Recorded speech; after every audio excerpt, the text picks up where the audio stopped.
Hello, and welcome to our virtual Family Innovation Studio, sponsored by Cornerstone. My name is Kelly Goodner, and I'm the STEM Programs Coordinator here at the National World War II Museum in New Orleans. Today, we're going to be making a few fun holiday-themed activities that have World War II and STEM connections. These activities relate to the home front experience in World War II, when people often had to make their own holiday presents to give to their friends and family.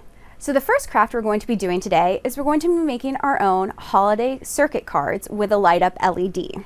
So it wasn't until the 1930s that the majority of homes in urban areas had electricity. Electricity and circuits were still new and exciting to a lot of the United States during World War II, especially in rural areas. In the early 1940s, only about 30% of farms had electricity. During and directly after the war, this number increased and most farms had electricity by the 1950s. So today, circuits are everywhere and we would depend on electricity for almost every part of our daily activities.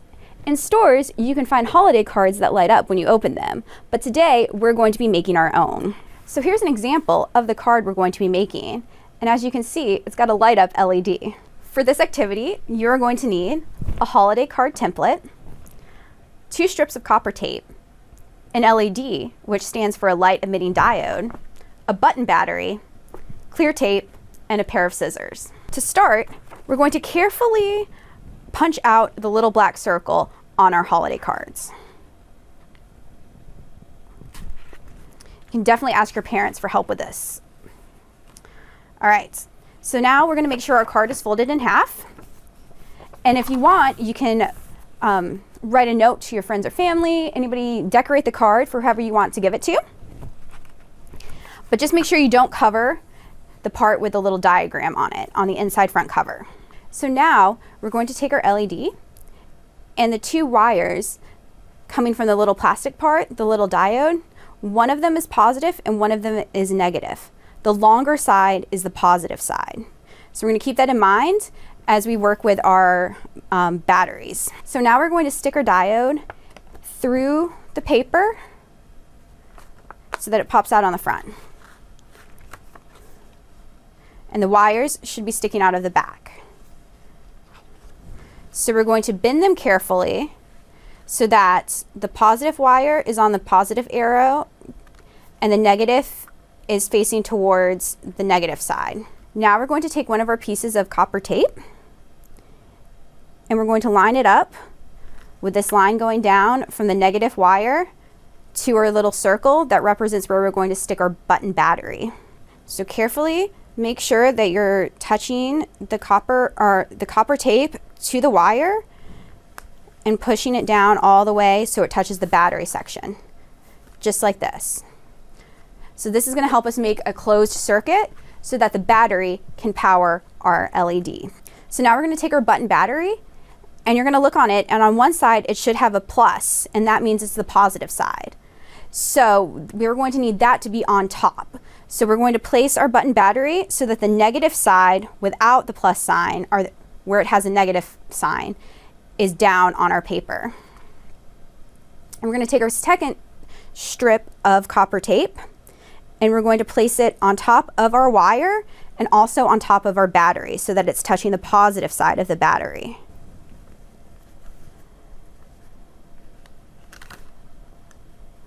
And from here, we're then going to make sure that our LED is turned on.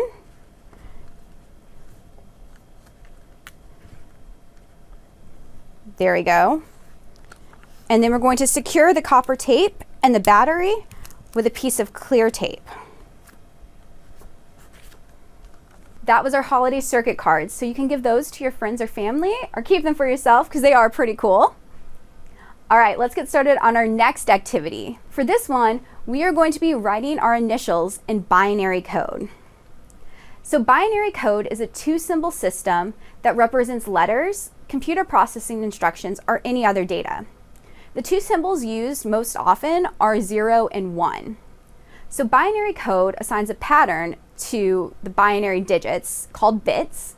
So each little 0 or 1 is a bit. And so from there, we can spell out the alphabet, we can spell out letters of the alphabet, we can write out numbers. So using the 8-bit binary system, there's 256 possible values for letters and numbers.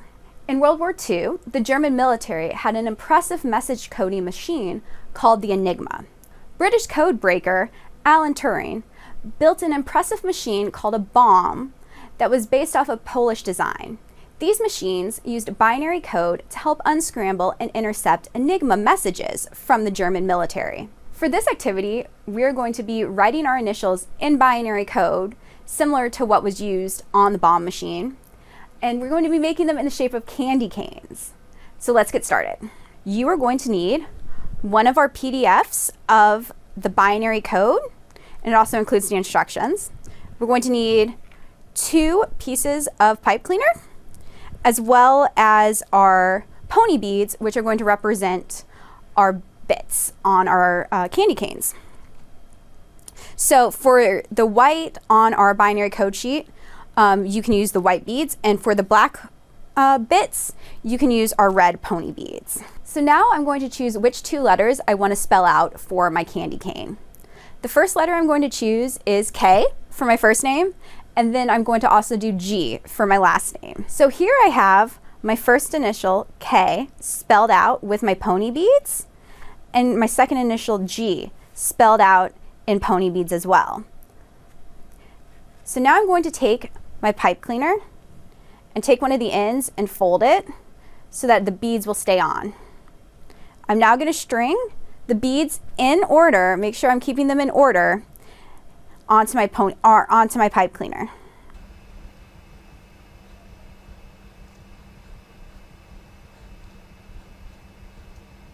Once all my beads are on my pipe cleaner, I'm going to again fold the end up so that the beads stay on, and then we're going to fold the pipe cleaner so that it is in the shape of a candy cane. Make it a little hook.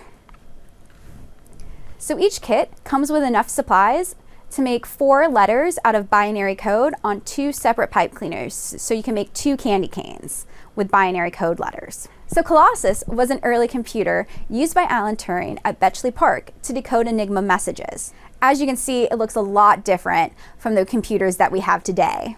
So in this final activity, we are going to be exploring catapults and using them to launch snowballs, or really just white pom-poms. Catapults are a really fun way to explore physics, as they can help demonstrate aerodynamics, which is the way objects move through the air. So here at the museum, we usually talk about aerodynamics and the forces of flight using the airplanes in our collection. But since it's December, I thought it would be a lot more fun to make snowball catapults. So let's start making these. So for this activity, you're going to need large popsicle sticks, rubber bands, a small medicine cup, white pom-poms, and some glue. So we're going to take 5 popsicle sticks and one of our 4 rubber bands and wrap the rubber band really tight around the edge of our popsicle sticks to hold them together. Probably need to wrap the rubber band around it 6 or 7 times.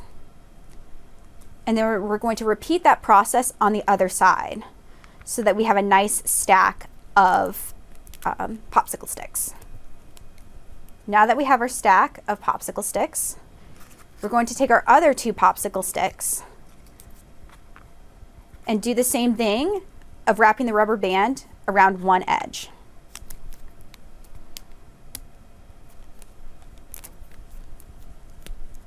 Or one end.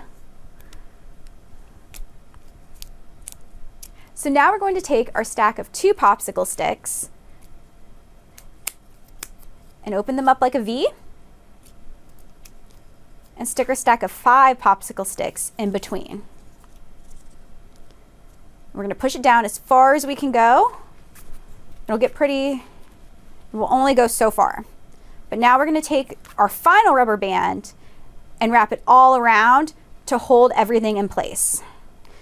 So I go like that, twist it around. It's however you can get it to work on this section.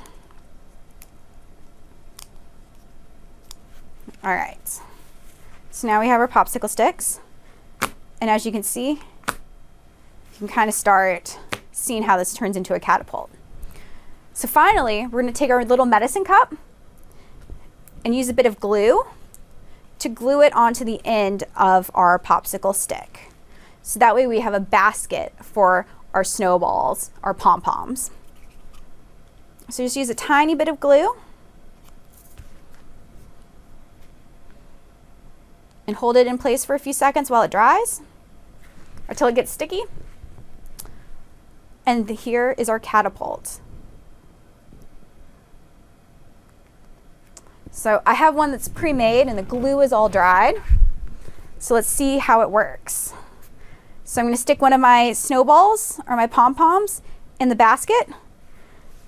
You might have to hold it down to make it steady, but we're going to pull back, push down on our lever, and shoot.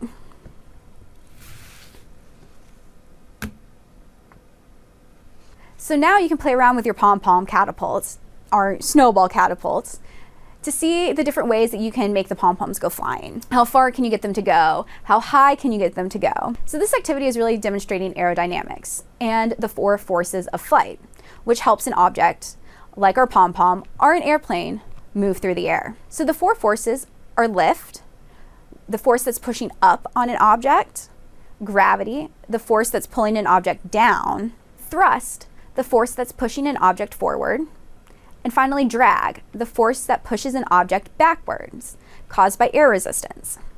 So catapults work through a sudden release or conversion of stored potential energy to propel our pom-pom through the air. The energy stored as tension when we push down on the lever is converted during the release and transferred to the launched object. So it's transferred to our pom-pom or our snowball.